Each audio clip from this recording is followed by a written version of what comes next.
because Paul came on before and I loved him. Yeah. And we will love Caelan, although I have to admit I'm kind of jazzed for the next book. Yeah, we have two guests for Backpack Show After Dark. Thank you so much for being part of Backpack Show After Dark.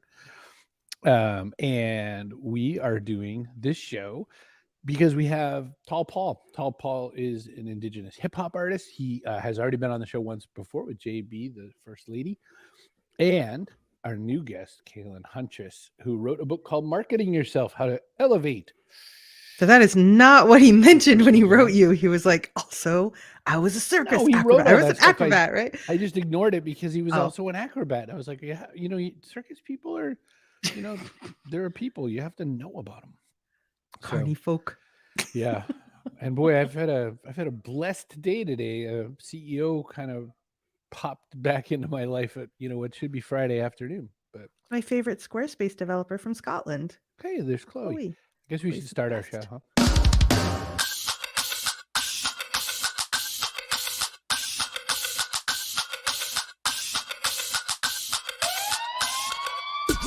Welcome to the Backpack Show with your hosts, Chris Brogan and Kerry Gorgone. Boom shakalaka! I love that one.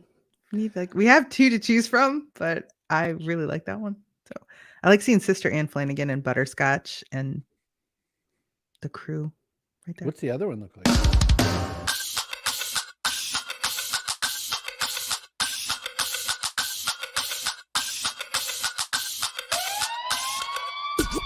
Welcome to the Backpack Show with your hosts, Chris Brogan and Kerry Gorgone.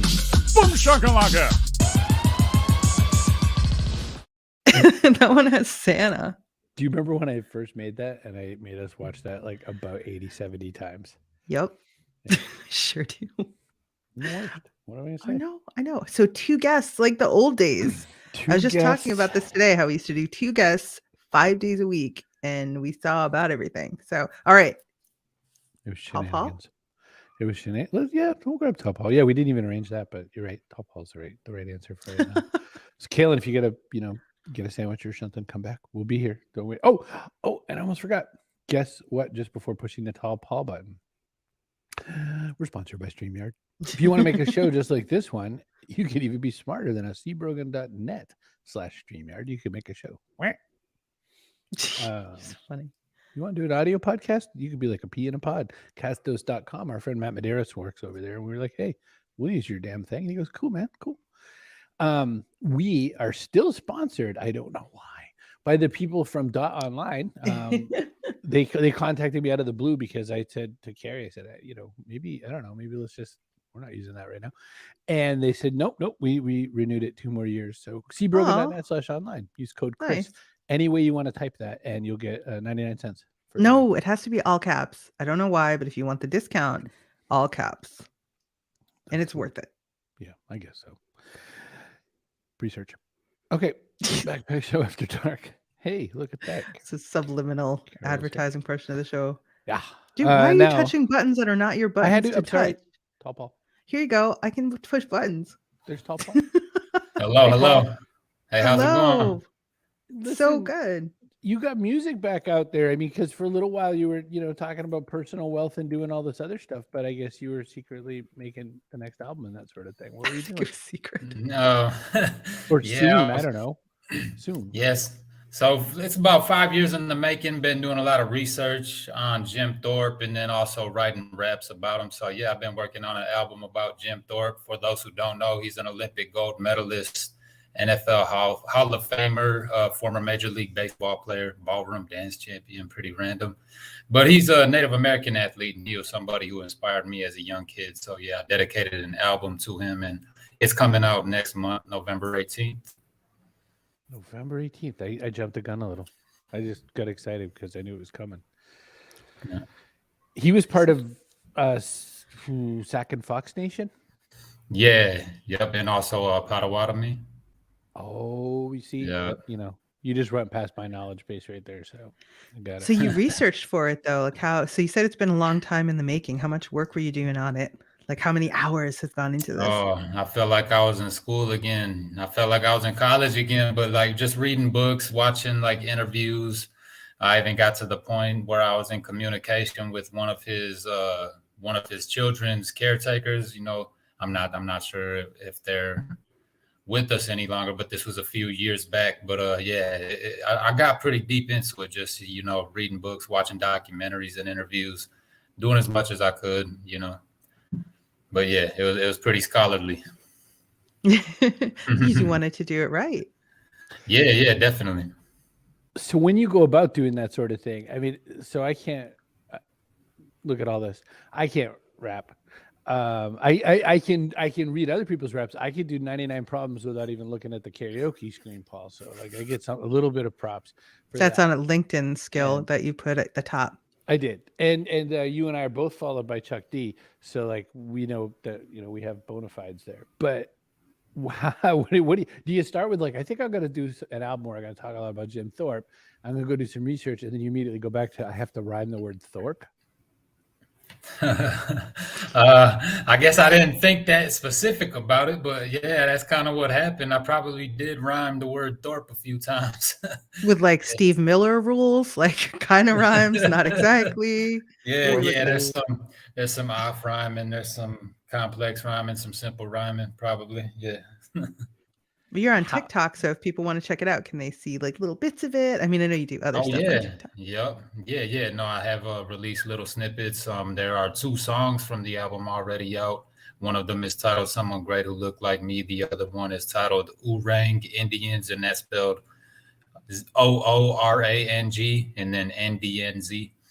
But yeah, those 2 songs are out, and then I also released a snippet or 2 of a couple other songs. But yeah, I'm not going to do any more. I'm kind of, you know, jumping the gun a little bit with that. But yeah, you can find that at TikTok and other places. In the process of doing all this, I mean, that's a pretty deep cut, right? I mean, Jim Thorpe is known to a certain bunch of people. He's got, you know, if you're a longstanding football person, I think a lot of times people are saying to themselves, I got to go out and I got to catch even more of the mainstream, or I got to get more people. I've got to go find, you know, a topic where I know people are going to connect. That's not how you've ever approached your hip hop. Talk a little bit about what makes you pick what you're going to pick and what you decide to put together on an album. Yeah. So when I make music, I just go with whatever interests me. You know, I try not to think too much about, you know, what people want to hear. I try to think just about what naturally interests me, you know, and work on that. I'm sorry, I see the screen like blinking and stuff. I don't know if that. All right, yeah, that was kind of.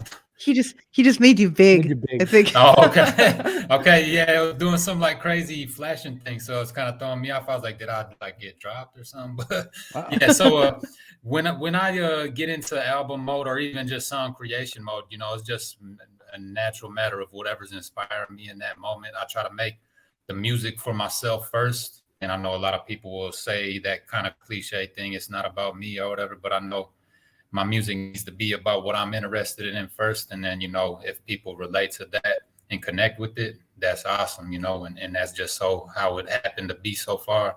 You know, I've been making music from my own interests and from my heart, and people have caught on. I was thinking as you were asking that question, Chris, that, you know, it's a deep cut, but I think that's the point. Like it shouldn't be. You want to tell the story and you want more people to know it. Yeah. That was definitely the goal, you know, because people talk about the greatest athlete of all time. You hear a lot of Michael Jordan, you hear a lot of Bo Jackson and, you know, Muhammad Ali. You don't hear much of Jim Thorpe. So I just thought, you know, this would be one way to interject his story into a popular culture like hip hop that gets a lot of ears and, you know, be able to catch on with the youth and whoever else may not have heard of him before. So I saw a couple of your bars out there. Our bodies are made from the same atoms as the stars. The code of the universe is encrypted in our scars. That's big. That's big. What's that writing been like for you? Like, what's the whole process? You know, what do you, how much do you work on a song before you decide it's good enough? And like, when do you know you're done? See, I'll always have a plan, you know, and, you know, there's a saying, Mike Tyson, you know, you always got a plan until you get punched in the face, you know, but so it's kind of like I'll have a plan for how I'm going to write this song, and then something happens and it just like completely turns out different than what I thought it would be. And usually that's a good thing. Sometimes it doesn't work out and the song doesn't get released, but yeah, things rarely go according to plan though. So I'll have I have kind of a system I use where I have like an outline, especially if it's for like a research-based song or something, like talking about Jim Thorpe's story. I'll just, what do I want to make sure I say in this song? And then how do I want to structure this song, and getting into the verses, choruses, and whatnot. But again, it doesn't always go according to plan. Chloe in Scotland has a question. When you're creating, do you have a process or do you let inspiration come to you? Yeah, inspiration with hours and hours of books and documentaries. Yeah. So, so I have a process. It can change though, like I just somewhat mentioned, I like structure. So like a basic song structure might be something like 3 choruses and 2 verses. That's super simple, super basic. Be like, all right, well, I want to tell a story about Jim Thorpe. I'm going to do the first verse will be his childhood. The second verse will be his adulthood. Then I'll go into like, okay, what are the points I want to stand out about his childhood? All right, I'm going to have to express that in 16 bars or whatever it might be. And then the same thing with the adulthood. And then I'll use the hook to tie the verses together and be the glue of the song. So that's like a process, As far as inspiration goes, I seem to find my most inspiration when it's raining outside and when it's late at night. Like that's kind of my vibe. But the inspiration could just come, out of nowhere sometimes, Well, I want to talk about something I saw down in your Twitter stream that I've been waiting for this whole night to talk to you about, which was I was looking at this big pile of humans. Who is that? The whole family? Is that the tribe? What am I looking at here? So that's my mom's side of the family, and that's probably most of us, not all of us, but I'd say that's about 2/3 of us, maybe. That's kind of why you see the joke there. Just cooling with a little bit of the fam, laugh out loud. But yeah, no, that's my family on my mom's side. Yeah, we are all there for my grandma's memorial. She lived a long, healthy life, and yeah, we all had a good meal and remembered her. Is it fair to ask the question? What does that look like? What's a memorial look like in your world? It's oftentimes just getting together. Sometimes we try to be outside, but it was kind of chilly that day. So sometimes it might be a big cookout and just, almost like a celebration of life, having fun with each other, kids playing and stuff, but also, memorializing and like making, I guess kind of almost storyboards of their life, just taking all the pictures that we've collected on their life, putting it together, remembering them. And yeah, it's pretty cool. I was able to find a lot of childhood pictures of mine that I didn't know existed. And yeah, it was cool. Carol says her family on her mom's side is roughly the same size. Okay. Mine is smaller. So one of the things I'm thinking about when you talk about a celebration of life, you get together, you share stories. My mom passed away like a year ago, and she had a lot of really wonderful qualities, and she had some like not so great ones. And we just put it all out there because for our family, that's what we do. But is it when you're trying to honor someone through your music, it's a little bit different. Like you want to show them as a person, a real person, flawed, sometimes contradictory, but at the same time, you're trying to honor them. You don't want to disrespect them. So how do you strike that balance? Yeah, that's an interesting thing there, Yeah, I feel like I've done that a little bit with the Jim Thorpe album. I've even, wrote about my brother who passed some years back. And, I think it's just a matter. It's just like you said, I guess I don't know, like, how do I do that? I feel like it comes naturally. I just, tell their story. And I guess it helps that they weren't like horrible people, you know what I mean? So, yeah. So it's like, it's just, you're telling their story. I mean, brother wasn't perfect. Jim Thorpe, I'm sure wasn't perfect, you know what I mean? But, you love them both and you just kind of tell their story. I guess it's natural. Hard for me to say exactly how I managed to do that. Just kind of comes out. It comes from a place of love. Yeah. I think. A lot of celebration in your life too. I'm going back to your Twitter again because I saw this. Oh yeah. We're dancing. I'm not even gonna share the music because I don't want to get copyright struck. Oh yeah. Yeah. Well, look at that. 50 hours a week. That's yep. That's fun. So that's some great stuff. The next album be all about Starbucks. Yeah. Try to get that Starbucks sponsorship. Ironically, not the kind of music they will play in their cafes. Right. They won't play that, right? So I have one last question, and then I don't know if Kerry has one last one, and then we got to wrap and grab our other No, don't fellow. go away though, because we'll bring you Yeah, back. stick at the end. around. You know, All right. we bring you back. My last question was just that I know there's a lot of other facets to being tall Paul. Financial stuff is important to you. You like to teach people, financial literacy. You go after a lot of these different topics online, following some of the new technology trends, reporting on stuff you like. How do you look at the way you dispatch yourself to these various places? Like, how do you decide what you're going to post and not post online? Let's say it like that.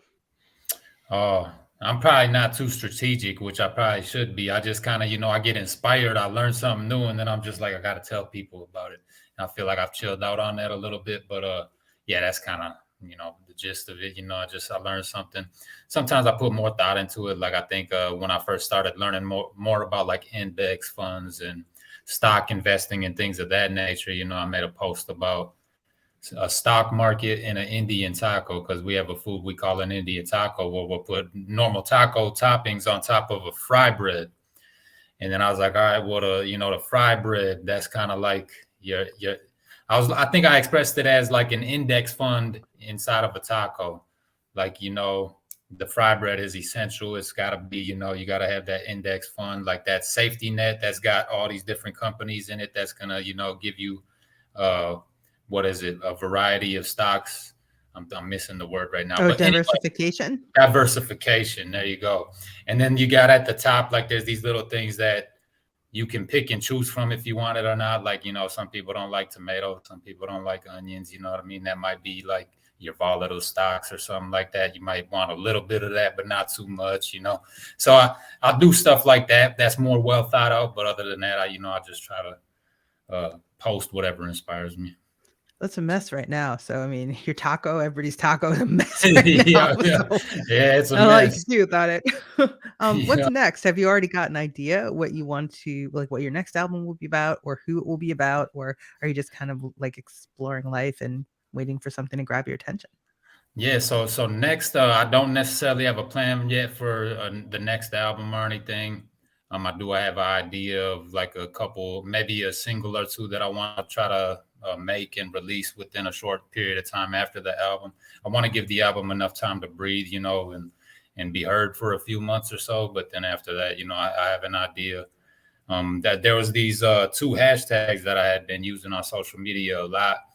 One was smudge life, just like embodying, peace of mind, contentment that I've been able to find in life somewhat. Obviously I'm not like in this everlasting state of peace or anything, but like just being able to find those small moments of peace through like meditation and things like that. That's kind of what smudge life is about, smudging. We burn sage, we smudge our bodies, purify. And then the other one was Rap Game Jim Thorpe. And that wasn't necessarily about Jim Thorpe, but that's just about like, okay, Rap Game Jim Thorpe. I'm the native rapper who made an album about him and who was passionate about him. And I also consider myself talented in the same manner that he was talented at football and sports. So Rap Game Jim Thorpe is another single I want to make. But yeah, those are a couple ideas of what I have in store next. So everyone can go check out your TikTok. Yeah. Awesome stuff. Yeah. Now listen, also, Chris's dad just rolled in. Yeah. My biological father, Steve Brogan. Paul, I was going to say, we actually already knew a bit about Indian tacos because we had, his name was Shane Miller, and we had him on to show us. He had a company called Bannock Slap. Wow. Bannock Slap burgers and Indian tacos. Oh, wow. Nice. So he's a First Nation fellow. I out west, I think Vancouver area. Well, that was his idea. Was it's really easy to get fast food of all types and food trucks and stuff like that, but not easy to get really good quality like First Nation traditional foods that way. So he started that way, and now he's got like 2 or 3 other businesses too. I think like a farmer's market. I feel like a cannabis business also, which is a good fit when you've got food businesses too. Yeah. That's cool. smart thinking. I have to check them out. Yeah. All right, I'm taking you backstage, so go get a sandwich. Don't go away. Right back with you. Don't All go right. anywhere.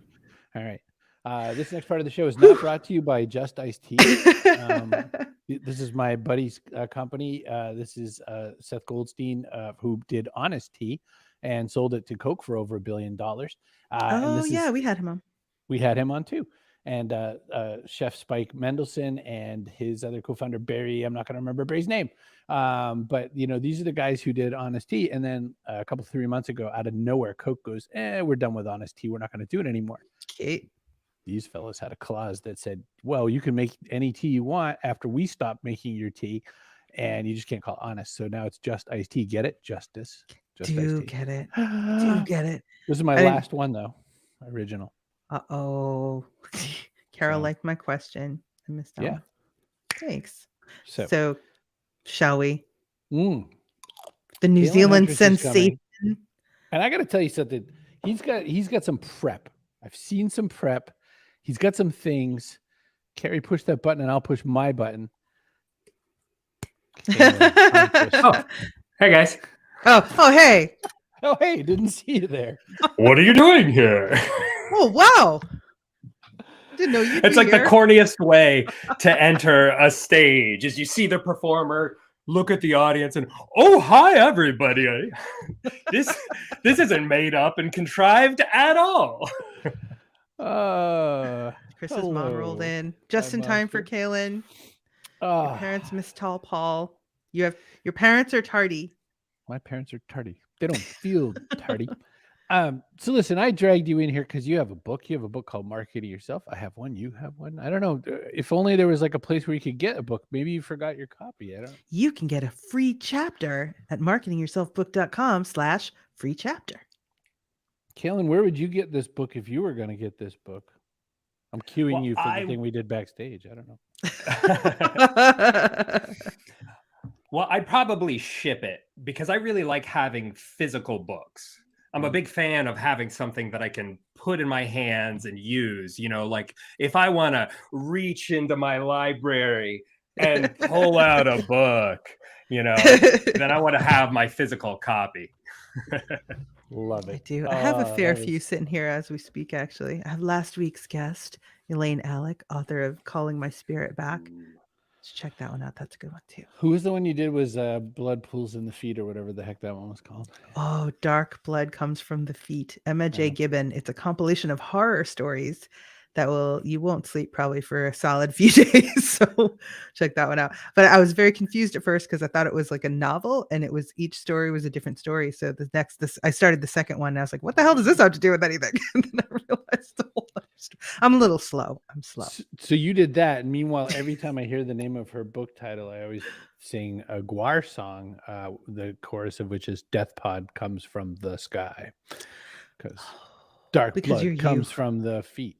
All right, Caelan Huntress, let me ask a question. You said sort of like as a parenthetical, I used to be an acrobat. So you're in New Zealand right now. That's already kind of interesting. An American in New Zealand who used to be an acrobat. I was friends with a guy who ran off and joined the circus, but almost nobody else knows people like this. How on earth did you get there before we talk about marketing yourself? Well, I ran away and joined the circus when I was a kid. And then I did everything that America told you were supposed to do to succeed. I went to college. I got a degree. I got a job with a Fortune 100 company.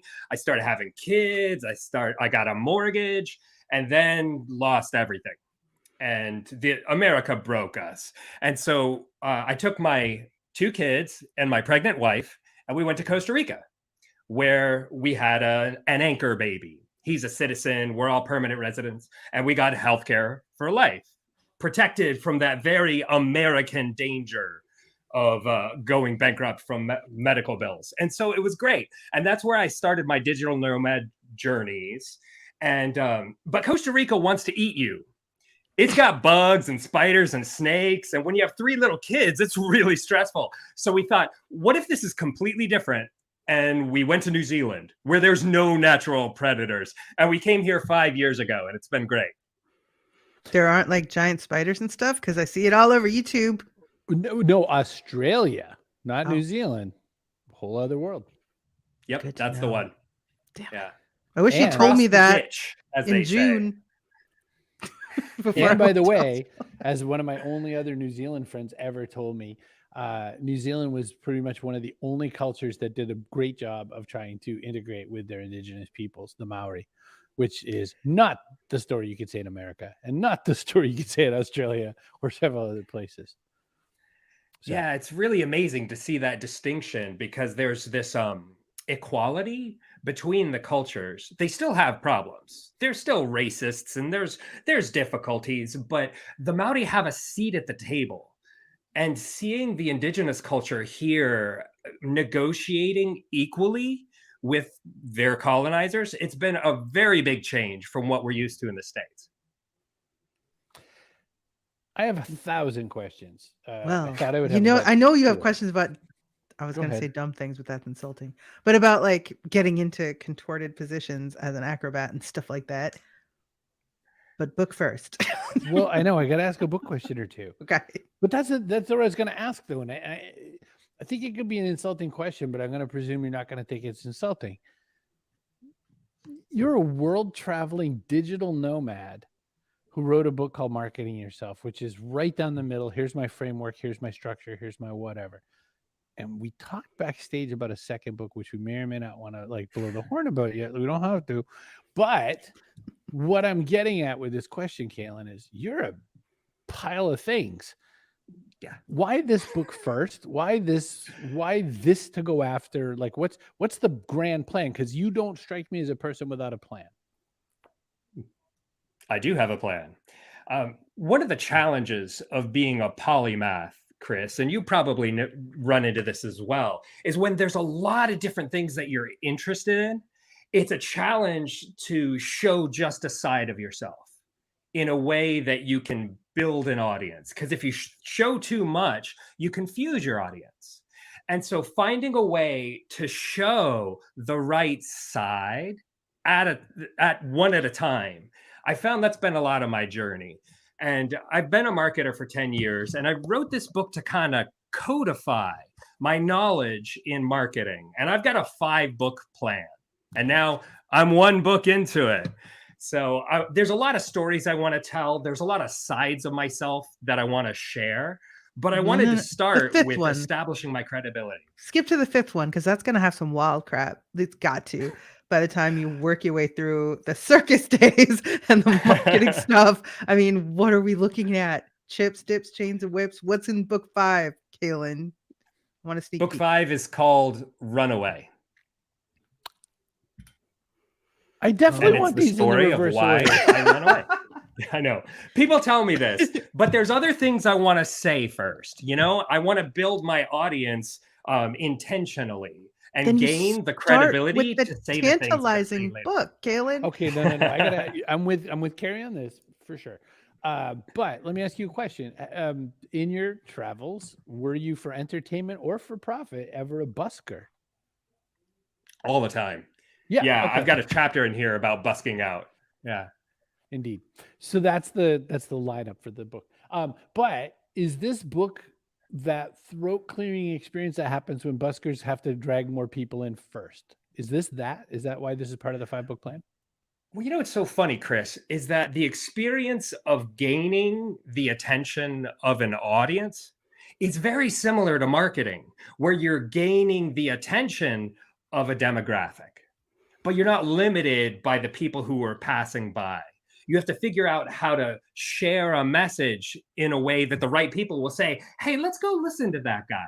Let's throw through coins over there and see what we can get by listening. And so I learned a lot about marketing from being a street musician.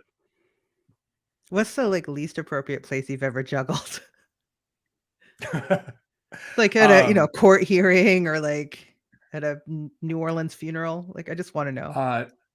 It was on top of the Broadway Bridge in Portland, Oregon. Were they like, don't give up, people love you? No, they could tell I was up there with my torches and they could tell that I was up to something. All right. And that you weren't up to no good. So if you want my advice, start with book 5, but I'm just being selfish. But I feel like you could do it. I'm just saying. Even if you do it under a nom de plume and then later take credit for it, like Stephen King. And his other, And Richard Bachman, his pen Exactly. name. Mm-hmm. Yeah. I feel the same way. Like, I think you're super interesting. Like the juggling, the music, everything. Like some of the stories that that allude to this, and some of like the things you've posted online, that gets to some kind of interesting ends. And I think, let me say where I'm coming from, just so that it puts a little salve on the wound I intend to inflict. Uh-oh. I've been like around a bunch of marketing turd heads for like 2+ decades, which is why we made this show, because we're sick of marketers. We're just like, I could deal with never talking to a marketer again in my life, which is why we talked to Tall Paul. Because Tall Paul just says things like, hey, I just kind of like Jim Thorpe, but I thought not enough people knew about him. I'm making an album. Actually really good at promotion, though. He's great at everything. Just saying. Everybody's great. We don't put on, well, we only have that one coffee guy who's a poop head, but otherwise everybody's great. So, we have good people. But my question is, out of that ramble, my question is, and I'll even name drop to throw it even better. Seth Godin one time told me, when I was asking about pro speaking advice, he said, you know what? You don't know who wants to interview a marketer? Nobody. They want to interview a ship captain. They want to interview a space astronaut. That's, I added space. He just said astronaut. Caelan Huntress, throw this book away and write book 2, 3, 4, and 5. Do you want to? Can you Don't divulge throw even the more? book away, No one for watches God's this sake. show. No one's here. Like there's like 12 people. Do you want to just talk through your plan? Because I want to hear the next set of these stories. I'm so into the one you said backstage. I You think don't we have to should if you get want. Paul to weigh in on this, because if anybody knows storytelling, We will in a minute, tell but Paul. I got to hear. Okay. Caelan. All right. Sure. So my next book is called Playful Productivity, and it's about how we can get more done in good cheer.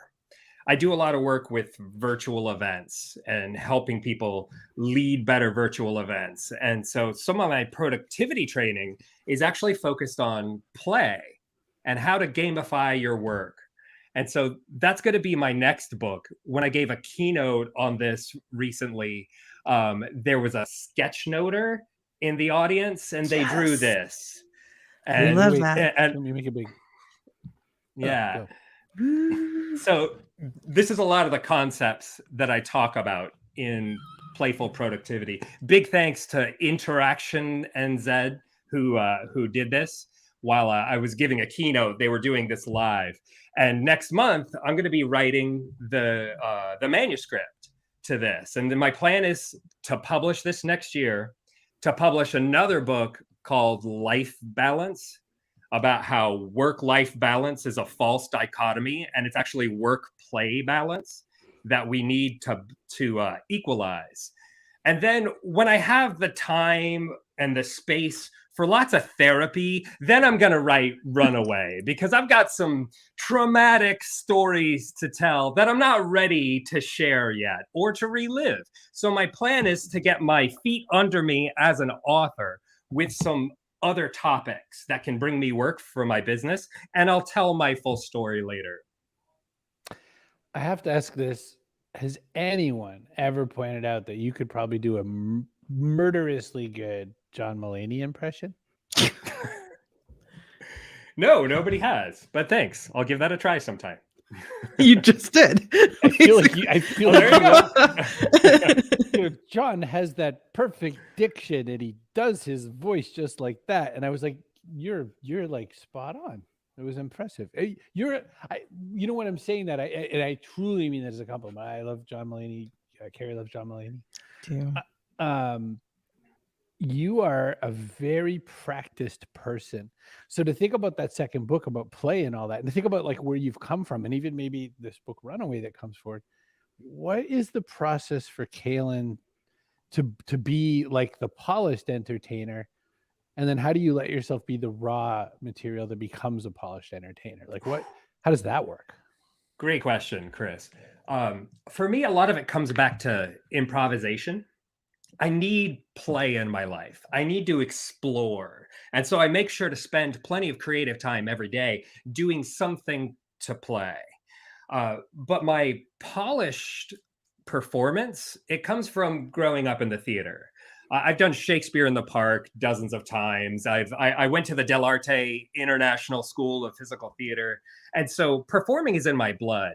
But after getting off stage, I get into this anxiety loop where I analyze everything I did wrong. And that makes me into a better performer, because then when I go on stage next time, I've had these conversations in my own head about how I could have made it better. And so I get on stage as much as I can because I know that it crafts me into a better performer. That explains a lot about how I do things because I don't even remember what I said. I mean, I plan it beforehand. I know exactly how to practice before I go till it's like in my, past my working memory. It's stored. I do it as planned, but I don't remember doing it. I'm very in the moment. So I have a new plan for you now, and I think you're going to like it. If you won't write the last book first, write the other books like real quick, like Start Your Therapy Now, and then we'll get to the 5th book faster, which I feel like I can live with. I love it, though. I will get there as fast as I can, Kerry. Okay. Marketing yourself is right down the middle. Caelan Huntress. It's got all kinds of really simple and useful frameworks. And I always say simple in the most best of intentions, because I cannot stand confoundery that some people put out in their marketing books. And you're like, does anyone use this, or did they just write this diagram? This is the right thing. I feel like we are coming up short, so we need an Indigenous guy who writes about sport. Oh, that was my bars, Paul. Tall Paul, you would do the last book first, wouldn't you do? I mean, you don't have to agree with me just because I'm right, though. I get it. But nobody tells the artist. Yeah, I know. Nobody tells the artist. Trying to tell Caelan what to do. Art. You're supposed to come in and tell us that we shouldn't do that. Wow, he's got guys. I'm not supposed to do that. No. See, here's somebody else. Chloe thinks I'm right. I'm not trying to hear that. Right. See. Well, I think there's an opportunity. That's all I'm saying. Caelan, I don't think you've met. Well, maybe you have. You're in New Zealand. I was gonna say I don't think you've met an Indigenous hip hop person, but maybe they're just the place is just filthy with them. I follow a few on TikTok. Yeah, there's some rappers down here. Yeah. So you're both on the TikToks. Despite being followed closely by the entire Chinese government, how do you find TikTok compared to some of the other places you were? Like, because I know that Paul also put some of his videos up on TikTok for old people. They call it YouTube Shorts. How are you digging? How are you digging this small vertical short format, both of you? I guess I'll start with Caelan. Well, I really like the vertical video. I hesitate to go too deeply into TikTok because it's sharecropping. Digital sharecropping is when you're creating content on a platform that could be changed radically. And so I hesitate to go all in on it, but I like how it's changing the attention dynamic from us setting up a show that takes an hour and introducing ourselves and setting the space. Instead, in TikTok, they get right into the point. You're either engaged or you're scrolling elsewhere. So I like the speed of TikTok. What about you, Paul? Yeah, I agree. I think it gets right to the point. People's attention spans are getting shorter nowadays, just like I think about it even with the albums, like you can't make a 20-track album no more. You can, but like a lot of people are not going to listen to it. So the TikTok videos, I think it's pretty cool. I'll even do like little impromptu music videos, so to speak, on TikTok. It'll just be a verse or something, just so they can hear a snippet of the song, and that will bring them to the actual music video, so. But how do you juggle, Caelan, in that tiny window? You gotta keep the ball you so hold it close. Way back. Oh, okay. Shoot it from far away. Yeah, it's actually easier in vertical because if I try and do it at horizontal, my arms get cut off. Actually, that makes it easy. You're like, this is amazing. You can't see it. But trust me, I'm juggling chainsaws and just add sound effects. That's all you need. See, I'm full of ideas tonight. It's going great. I have neither published a book nor dropped an album, so listen to nothing I say. But sound effects, Kerry. Sound effects are a great idea. I love sound effects. Oh, that was pretty cool. Have you made GIFs of yourself, I feel like, or GIFs, whatever your choice of pronunciation is? I do. I do have GIFs of myself juggling flaming torches that I throw up in presentation sometime. Nice. I have only 2 of myself, and one I'm saying I don't like anybody. And somebody I know thought that was hilarious and made it a gift because it's true. And the other one I think Chris was doing something I did not approve of. I was making a face, so it became a silently judging you gift. It is probably something I did. It was. Boom shakalaka. Yellow card, Brogan. And Brogan is going down like a bag of hammers tonight. I don't remember. Tim Kitzrow, the voice of NFL Blitz, NBA Jams, Mutant League Football, and several other things. I'm sure he's done a lot of things since then. Yeah, he's very important. We've come to this part of the show. Oh, and here's our person of the day. Kaboom! Kerry, who are you giving it to tonight? Well, I can't give it to your parents as much as I love them because they were so late. So I think Chloe had a great question in the beginning about Tall Paul's process. So I think we should give it to Chloe. Okay, I think that's a good one. And then I have to ask one question, and I don't remember if we prompted Caelan. I don't think we did, but that's okay. We have one question we've asked every single guest who's been on here, like Sir Mix-a-Lot, Mistress Harley, the Financial Dominatrix, Butterscotch, 5-time World Beatbox Champion. We have Sister Ann Flanagan. Sister Ann Flanagan, daughters of St. Paul. Sisters of St. Paul? Somebody from St. Paul. Daughters of St. Paul. That's right. They grew up. We asked the question, what goes in your backpack? This could be one physical thing or one metaphorical thing. It could be something like hope for the future or an avocado. Kerry, what's something metaphorical you could add to a backpack? Oh, kindness. I tried to trick you there. Nope, I know you did. I always said burlesque performer Ariel Helvetica said kindness, and I laughed in her face. So now as punishment, I say every time that that's a great example of what to say. I did not laugh at her. I was laughing at something else. Doesn't matter. It was still not correct. You laughed near her. Okay. And what is something that you could add that's physical to a backpack? Extra set of teeth. DJ Cumberbund. You just never know. You guys, you don't know. Tall Paul, I'm giving it to you first. You can add something physical or metaphorical to the backpack. There's actually 2 things in your backpack, so you're already ahead. What do you got? What are you going to add today? Metaphorical. What I would add to my backpack would be thick skin. That's what comes to mind right now. You got to have thick skin to be, kind of in the public eye somewhat, get a lot of criticism and stuff. You just got to be able to brush it off and know that people are projecting their own stuff onto you a lot of times. So thick skin is what I would say I would have in my backpack. That was me tonight. I'm like, Caelan, don't write marketing books. I'm sick of marketers. That has nothing to do with him. It said with love and admiration. It's a serviceable book. It's a swell book. He's so interesting. Did you see that? A serviceable book. I'm putting that on my website. Excuse me. I have another podcast, and he who asked me to do this one with him gave me 4 stars. 4 stars. But listen, Derek Sivers likes you more. So what do you need from me? He made a lot more money than I did. Caelan Huntress, what do you add to the backpack today? Well, this is a meaningful question for me, Chris, because I've run my business from a backpack for a decade. As long as I can fit in my MacBook, my Moleskine journal, and I can get somewhere where I have Wi-Fi and caffeine, I can run my business from anywhere. So the 2 things that really matter for me are my laptop and my notebook. Love it. And a pen, one would think. Oh, come on. Pilot G2. Oh, Pilot. These are my pens. Look, you're so fancy. I'm a Pilot Precise V5 gentleman myself. Ooh, those are good.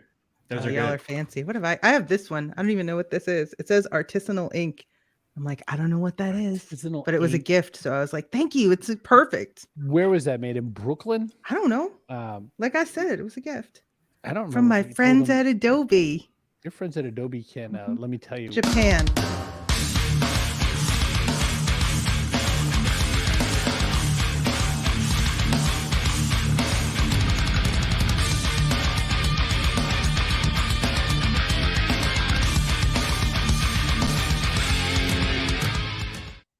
Carol says she didn't think you need caffeine, Caelan.